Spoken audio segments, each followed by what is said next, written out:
1950년 흥남 그리고 대한민국이라는 제목으로 하나님의 말씀 함께 나누겠습니다. 이스라엘에서 오랫동안 전해지던 전설적인 이야기가 있습니다. 가뜩이나 비가 내리지 않던 땅에 흉년이 들었습니다. 농부가 씨앗을 뿌려야 되는데 땅에 물기가 없습니다.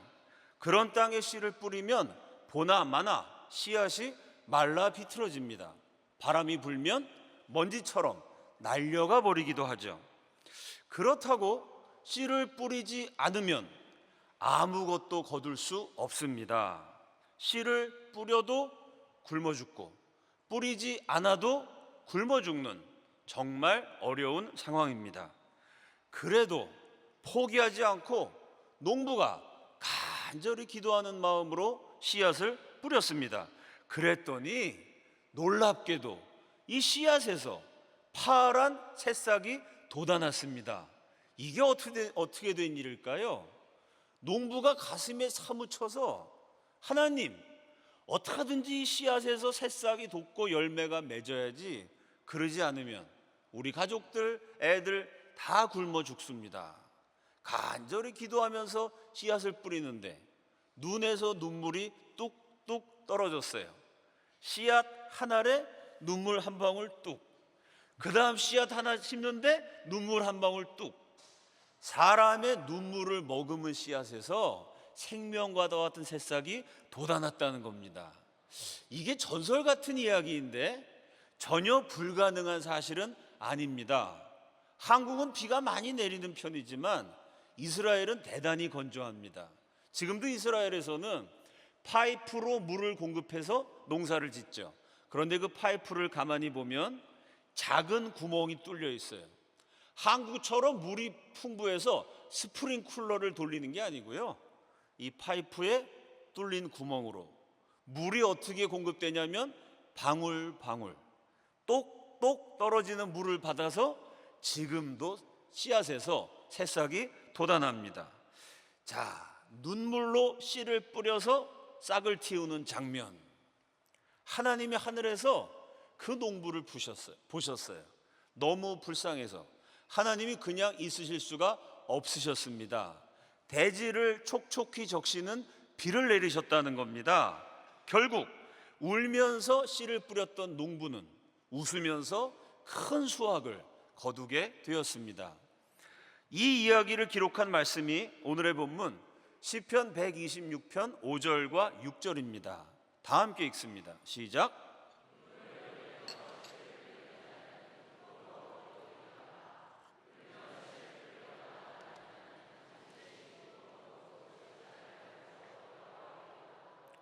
이 농부의 체험과도 같은 일이 이스라엘 백성에게 일어났습니다. 그것은 포로로 잡혀갔던 백성들이 하나님의 은혜로 무사히 돌아오게 된 일입니다. 너무나 놀라운 일이었고 너무나 기적적인 일이었기에 시편 126편 2절과 3절은 하나님이 큰 일을 행하셨다고 고백합니다. 지금부터 75년 전 6.25 전쟁에서도 하나님이 행하셨던 크고 놀라운 일이 있었습니다. 1950년 겨울 함경남도의 미군이 중국군에게 포위당했습니다. 10만 5천 명이나 되는 대병력이 몰살당할 수도 있는 위기에 처했죠. 육지는 중국군에게 포위됐습니다. 도관에 든 쥐신세, 살아날 수 있는 방법은 하나, 흥남을 통해서 바다로 탈출하는 겁니다. 미군들이 혹독한 추위 속에서 눈이 3m가 넘게 쌓인 산길을 헤쳐가면서 흥남으로 행군합니다. 손에는 무기를 들고 등에는 무거운 보급품을 지고 함경도의 험악한 지역을 걸어가는 것만도 대단히 고통스럽습니다. 그런데 60만 중공군이 포위해서 쉴 새 없이 공격을 퍼붓습니다. 그 추위 속에 무거운 무기와 보급품을 들고 메고 싸우면서 흥남까지 살아서 가는 것만도 대단히 어려운 과제였습니다. 그런데 후퇴한 사람들은 군인들만이 아니었습니다. 이때 미군과 국군의 적군이었던 북한의 주민들이 미군과 국군을 따라 나섰습니다. 왜 그들은 고향을 버리고 떠났을까요? 당시에 학도병으로 참전했던 이종현이 이렇게 증언했습니다. 어느 집을 방문하니 20명의 주민이 예배를 드리고 있었습니다. 그들은 울면서 기도했습니다. 5년간 공산 치하에서 박해받은 그들은 또다시 공산군에 점령되면 갈 곳이 없는 사람들이었습니다. 남아있던 마을 주민 300여 명이 같이 피란을 나왔습니다. 그들은 눈 쌓인 맨 땅에서 잤습니다. 흥남 부두에 도착하니 온 부두가 피란민으로 가득했습니다. 정말 비참한 광경이었습니다. 먼 훗날 흥남의 피난민들을 인터뷰했던 미군 스탠리 볼린도 비슷한 기록을 남겼습니다. 주민들에게 공산당 통치를 받았던 5년 동안 행복했던 적이 있었냐 질문을 했는데 단 한 사람도 빼놓지 않고 행복했던 적은 없었다고 대답했습니다. 그들은 다음과 같이 증언했습니다. 소련군이 집을 약탈했습니다. 공산당 정부가 토지를 몰수했습니다. 과중한 세금으로 사업이 망했습니다. 공산당의 끊임없는 감시 속에서 살았습니다. 공산당이 반대파를 숙청하여 부모와 형제들을 잃었습니다. 이런 피난민들을 가리켜서 미군은 그들은 공산주의에 몸으로 저항하고 발로 투표했다라고 말했습니다. 북한에서도 손으로 하는 투표가 있었어요. 근데 공산당이 뻔히 보는 공개 투표입니다. 그러니까 그 투표는 정당한 선거가 아니었죠. 손으로 투표할 수 없었던 북한 주민들이 발로 투표했다는 겁니다. 그 주민들의 발이 공산당이 통치하던 북한이 아니고 자유민주주의 대한민국으로 떠났어요. 그들은 공산당의 통치를 반대하는 발로 하는 투표 행위를 했다는 해석입니다. 투표로 표현된 발 가운데 많은 발들이 맨발이었습니다. 피난민들은 입을 옷이 없어서 몸을 신문지로 감싸기도 했습니다. 거대한 인파가 줄을 지어서 남쪽으로 흥남으로 향하는데 가끔씩 하늘에 전투기가 출몰합니다. 땅에 물이 지어 있는 사람들을 보고 한바탕 기총소사를 퍼붓습니다. 총탄이 빗발치니 이 거대한 무리가 비명을 지르면서 일제히 흩어지죠. 몸을 숨기는 곳을 찾아서 형제와 자매가, 부모와 자식이 따로따로 살아남느라고 그냥 정신없이 몸을 숨깁니다. 한바탕 사격이 끝나고 나고 전투기가 물러나면 흩어졌던 사람들이 다시 모이는데 총 쏘기 전에 보였던 애들이 안 보입니다. 총탄을 퍼부으니 그 총알을 피하느라고 부모는 이리 뛰고 자식은 저리 뛰고, 그리고 한참 시간이 지난 다음에 다시 모여보니 살았는지 죽었는지도 모르고 얼굴을 볼 수도 없어서 수많은 가족들이 평생 다시 못 만나는 생이별을 했습니다. 피눈물을 흩뜨리면서 흥남까지 왔는데 더 이상 갈 곳이 없습니다. 미국 입장에서는요, 무려 10만 5천 명이나 되는 대병력을 철수시키는 것만도 대단히 어려운 과제입니다. 이 피난민들을 구출할 여력이 없었어요. 거기다가 엄밀히 따지면 이 피난민들은 미군의 아군이 아니고 적군이었던 북한 소속의 북한 주민들입니다. 세계 어느 전쟁의 역사에서도 위태롭게 포위 공격을 당해서 후퇴하는 군대가 아군이 아니라, 자기 나라 사람이 아니라 적군의 시민들을 구출했던 사례 단 한 번도 없었습니다. 바로 그때 우리 국군의 김백일 장군이 나섭니다. 철수작전의 사령관이었던 알몬드 장군에게 저 피난민들도 구출해야 된다고 강력하게 주장합니다. 저 사람들은 공산당에 반대하는 사람들입니다. 어버이 수령을 등지고 미군 따라 피난 나왔다는 사실만으로도 나중에 다시 공산군이 이 지역을 점령하면 모두 처형당할 사람들입니다. 가만 내버려두면 죽을 사람들을 그냥 버리고 떠날 수는 없습니다. 제발 우리 동족들을 살려주십시오. 사령관이 확실하게 답을 주지 않자 김백일 장군이 한국군 지휘관 회의에서 이렇게 말합니다. 끝까지 미군과 교섭을 벌여야 한다. 수십만 명의 목숨이 달린 일이다. 미군이 정 못하겠다고 하면 그 사람들 앞에서 배라도 갈라야 한다. 최악의 경우 우리가 피난민들을 직접 데리고 가야 한다. 미군 앞에서 배를 갈라서라도 설득을 하고, 그래도 정 미국 사람들이 못하겠다고 하면 우리 국군만이라도 피난민을 데리고 떠나자는 제안입니다. 정말 그랬다가는요, 중공군 60만이 사방에서 포위하고 있는데, 아니 군인들도 육지로 갈 수가 없어서 바다로 탈출하는 판인데요, 우리 국군이 피난민들을 데리고 육지로 행군을 했다가는 군인도 죽고 민간인도 죽고 다 죽습니다. 하지만 다 함께 죽는 한이 있어도 대한민국 국군은 절대로 우리 동족 북한 주민들을 포기할 수 없다는, 죽어도 함께 죽겠다는 장렬한 선언입니다. 한국군이 워낙 강경하게 나서니 미군 수뇌부가 피난민 문제로 고민하면서 일단 미군부터 철수를 시킵니다. 철수작전 사령관이었던 알몬드 장군이 비행기를 타고 철수작전을 감독하기 위해서 흥남항 주변을 맴돌았어요. 그런데 비행기에서 내려다보니 흥남 앞바다가 새카맣습니다.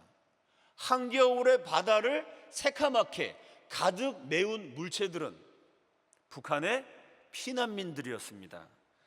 함경도의 한겨울, 그 혹독한 추위에 추위보다 더 차가운 바닷물 속에 수천 명의 주민들이 들어가서 떠나가는 미군 함정에 조금이라도 가까이 다가가면서 바닷물이 허리까지 찼는데 눈물을 흘리고 통곡을 하고 제발 우리를 버리지 말라고, 살려달라고, 우리도 배에 태워달라고, 데려가달라고 울부짖고 있었습니다. 그 모습을 비행기에서 바라본 알몬드 사령관의 마음이 움직입니다. 바로 그 순간에 부관에게 명령을 하죠. 우리는 이 사람들을 그냥 두고 도저히 떠날 수 없다. 모두 구출하라. 사령관의 명령을 들었던 부관 알렉산더 헤이그는 훗날 그 순간을 이렇게 회고했습니다. 흥남 철수의 가장 아픈 기억은 누군가가 태워주기를 기다리면서 무시무시한 추위 속에서 심지어 허리까지 오는 바닷물 속에 서 있던 피난민들을 바라보았던 일이다. 만약 우리가 조금이라도 절대자이신 하나님의 존재를 믿는다면 그 불쌍한 사람들을 그 지옥 같은 상황에서 탈출시키는 것은 당연한 일이었다. 마지막에 미군 최고 지휘관들의 마음을 움직인 것은 기독교적인 양심이었습니다.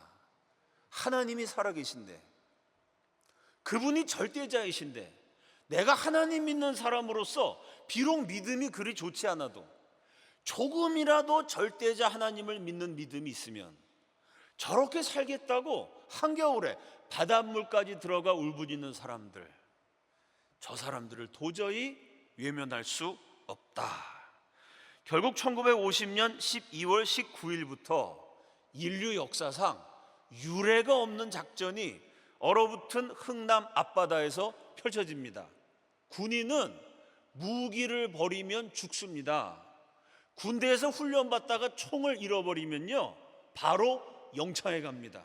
그런데 미군 함정들이 국민들의 세금으로 산 목숨처럼 소중한 값비싼 무기들을 스스로 버립니다. 군인들이 무기를 버려서 생긴 빈 공간에 아군이 아니라 적군이었던 북한 주민들을 태웁니다. 미군의 배라는 배는 모두 북한 피난민들로 가득 찼어요. 더 이상 사람을 태울 배가 없었을 때 미국 국적의 함정 화물선 메로디스 빅토리오가 흥남에 들어옵니다. 미군 책임자 존 차일스 대령이 메로디스 빅토리오의 선장 레너드 라루에게 이렇게 말합니다. 우리가 당신에게 피난민을 태우라고 명령할 수는 없습니다.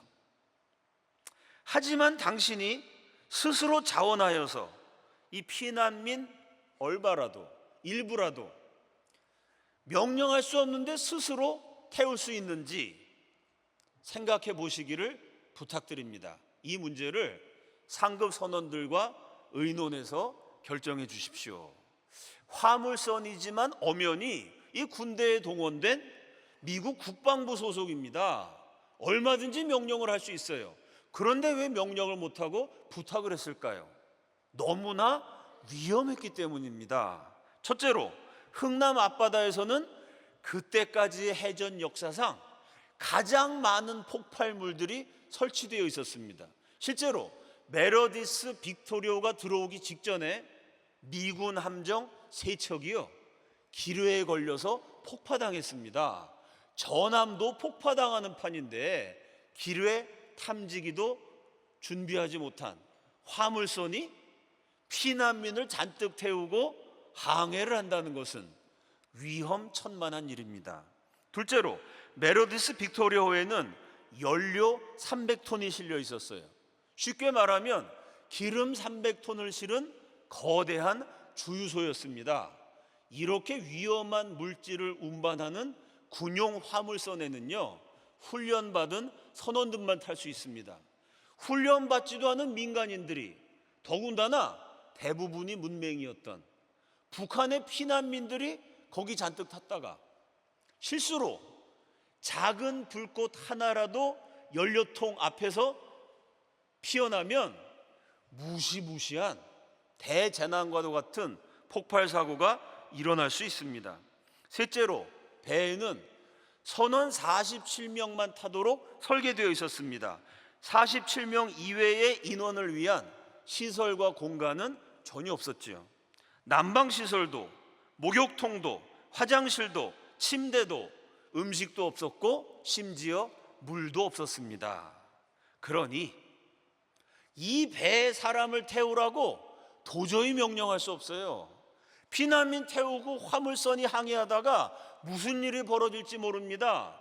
작은 사고라도 나면요 선장도 죽고 46명의 선원들도 몽땅 죽을 수 있습니다. 그래서 대령이 명령을 못한 겁니다.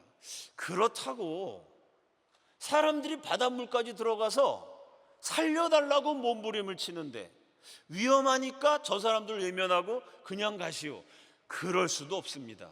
이러지도 저러지도 못해서 대령이 선장에게 차마 죽으라고 명령은 못하지만 당신이 저 불쌍한 사람들 보고 스스로 내가 죽음을 각오하고 사람들을 살려내겠다 자원하는 마음이 있으면, 그렇다고 혼자 결정하면 안 됩니다. 선원들도 다 죽을 수 있잖아요. 당신이 만약 그런 마음이 있으면 그 다음에 상급 선원과 의논해갖고 결정해 주십시오. 대령의 말을 들은 레너드 라루 선장이 1등 항해사 디노 사바스티오를 불렀습니다.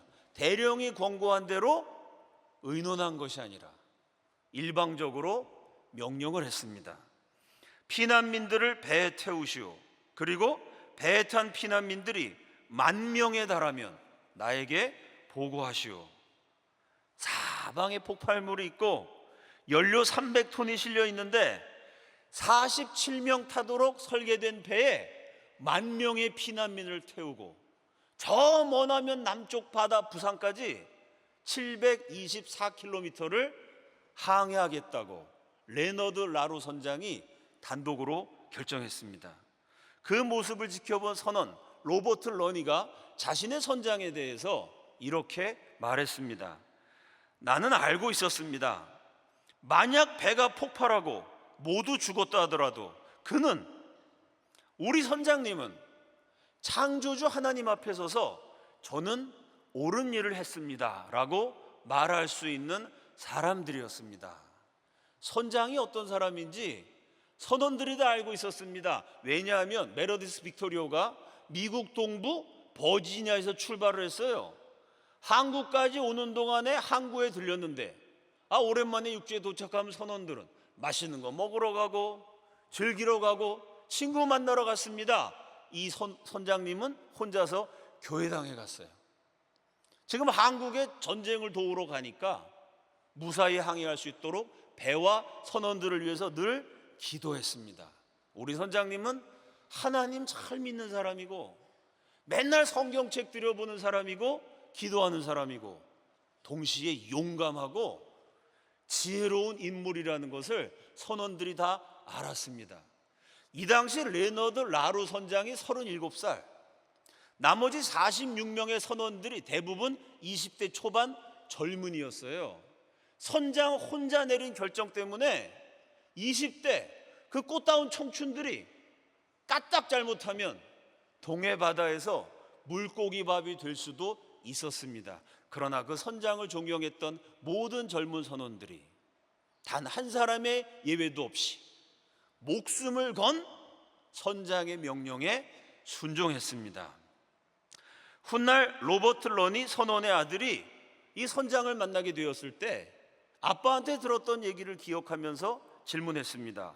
그 위험한 상황에서 선장님 어떻게 피난민을 구하겠다는 결정을 내렸지요? 레너드 라루가 빙그레 웃으면서 10대 소년에게 이렇게 대답했습니다. 내 대답은 성경에 있지. 사람이 그 친구를 위하여 목숨을 버리면 그보다 더 큰 사랑은 없단다. 10,000명을 태우겠다는 결정도 기가 막히고 위험천만합니다. 그런데 실제로 메로디스 빅토리오에 탄 피난민은 14,000명이었습니다. 그래서 대형 사고가 일어날 가능성이 하나 더 추가가 됐습니다. 배에서 소동이라도 일어나서 14,000명의 거대한 인파가 한쪽으로 몰리면 배가 균형을 잃어버립니다. 그 자리에서 뒤집어 버릴 수도 있어요. 그래도 한 명이라도 더 태우려고 균형을 잃어버리는 사고를 무릅쓰고 한 명 더 채우고 또 채워서 47명이 타던 배에 14,000명이 탔습니다. 1950년 12월 22일 메로디스 빅토리오는 위험천만한 항해를 시작해서 흥남을 떠났습니다.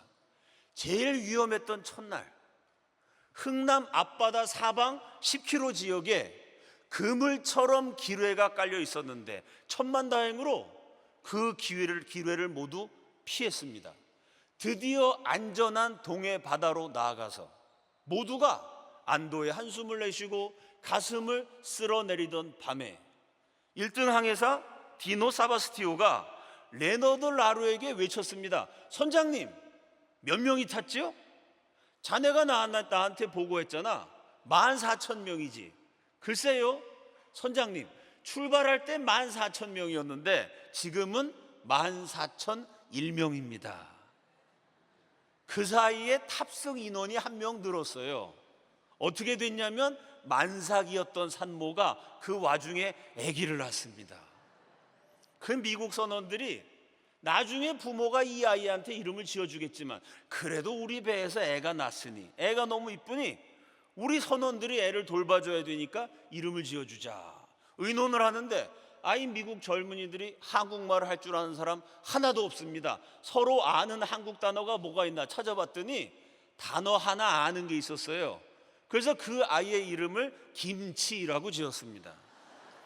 첫날 태어난 아기가 김치 1, 그 다음이 김치 2, 김치 3, 김치 4, 김치 5까지 3일간의 항해 동안 김치가 5명 태어났어요. 배는 먹을 것이 없었고 화장실도 없었습니다. 화장실이 없으면 모든 곳이 화장실이 됩니다. 그러니 배에서 악취가 진동했어요.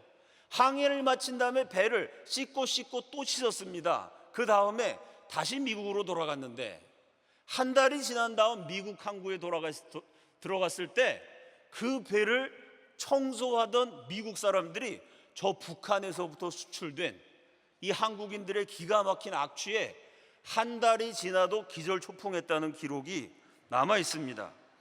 지독한 악취와 혹독한 추위와 사나운 바닷바람에 시달리던 3일, 한 모금 마실 물조차 없었던 그 고통스러운 시간에 피난민들은 무엇을 했을까요?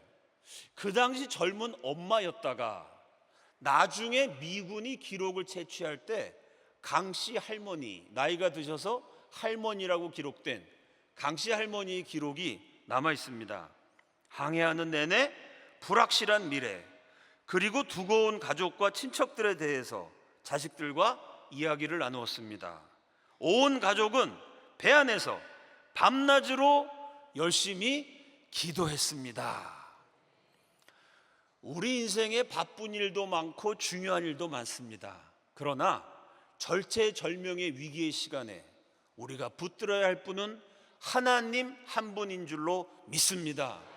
그 절대자이신 하나님 앞에 나아가 내 인생의 사연을 쏟아넣으며 기도하는 그 시간, 바쁜 일도 많고 중요한 일도 많고 나의 헌신을 요구한 일도 참 많은 복잡한 인생이고 세상살이지만 우리 모두에게 가장 중요한 일, 하나님께 밤낮 없이 매달리는 기도인 줄로 믿습니다. 기도의 배 메로디스 빅토리오가 당장 침몰할 수 없는 수많은 위기를 3일 동안 어떻게 이겨내고 드디어 저 머나먼 남쪽 바다 부산까지 무사히 도착했습니다. 메로디스 빅토리오가 부산항에 들어가던 날은 아기 예수님의 탄생을 기념하는 1950년의 성탄절이었습니다. 단 한 명의 인명 손실도 없었습니다. 흥남 철수 작전으로 탈출한 미군이 10만 5천 명, 구출한 북한 주민이 9만 8,100명, 그 9만 8,100명 가운데 단 한 척의 화물선이 구조한 생명이 14,005명이었습니다. 메로디스 빅토리호에는 기적의 배라는 별명이 붙었습니다. 그리고 역사상 가장 많은 사람을 구출한 배로 세계 최고 기록을 세우고 실제 기네스북에 등재되었습니다. 훗날 레너드 라로 선장은 자신의 인생에 가장 강렬하고 드라마틱하고 위험했던 그 위험천만한 항해에 대해서 이렇게 회고합니다. 저는 때때로 그 항해에 대해서 생각합니다.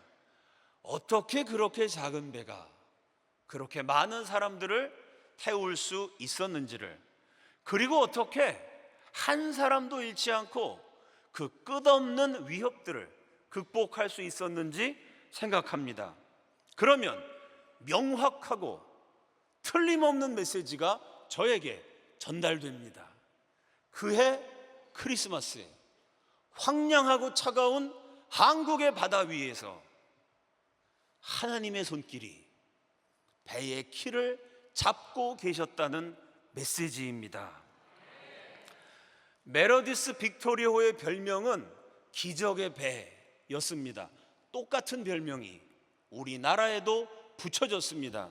대한민국은 전 세계가 부러워하고 찬탄하는 한강의 기적, 민주화의 기적, 세계화의 기적을 차례로 이루었습니다. 메로디스 빅토리오의 기적은 전능하신 하나님이 그 배를 손으로 잡고 계셨기 때문에 가능했습니다. 마찬가지로 대한민국의 모든 찬란한 기적과 성취는 눈물로 씨를 뿌리는 한국인들을 불쌍히 여기셔서 하나님이 손으로 붙잡고 계셨기 때문에 가능했던 역사인 줄로 믿습니다. 사랑하는 여러분, 과연 그 기적은 앞으로도 계속될 수 있을까요? 눈발에 휘날리는 흥남부두에서 9만 8,100명의 우리 동포들을 구출했던 위대한 한미동맹은 미래에도 지속될 수 있을까요? 공산주의에 몸으로 저항하고 발로 반대하는 투표를 했던 북한 주민들처럼 오늘 대한민국 국민들은 공산주의와 싸울까요? 아니면 공산주의에 굴복할까요? 우리의 운명을 투표로 결정해야 하는 시간입니다. 기적의 배였던 대한민국은 위기의 배가 되었습니다. 제가 알고 있고 여러분이 알고 계신 것처럼 대한민국이라는 배는 위태위태한 항해를 비틀거리면서 나아가다가 이제는 언제 침몰될지도 모르는 위기에 빠져 있습니다. 그래도 하나님 믿는 사람은 절대로 포기해선 안 됩니다. 한겨울에 바닷물에 뛰어들어서 어떻게 하든지 살고자 미군의 배를 붙들었던 그 흥남의 피난민들처럼 전능하신 하나님을 붙들어야 할 줄로 믿습니다. 눈물을 흘리면서라도 기도의 씨앗을 뿌려야 할 줄로 믿습니다. 이번 대통령 선거를 통해서 자유민주주의 체제를 지켜내고 한미동맹을 수호할 수 있기를 우리 주님의 이름으로 축원합니다. 하나님의 손이 대한민국의 배를 이끄셔서 기적의 항해가 계속되기를 역사의 주인 되시는 예수 그리스도 이름으로 축원합니다. 다 함께 기도하겠습니다. 첫째로, 자유민주주의 체제를 지키고 한미동맹을 수호하는 대통령이 선출되게 하여 주시옵소서. 둘째로, 우리 국민들에게 선택의 지혜를 주셔서 국민들이 올바르고 지혜롭게 선택하여 대한민국을 위해서 가장 좋은 후보에게 투표하게 하여 주시옵소서. 주여 한번 외치시고 다 함께 통성으로 기도합니다. 주여.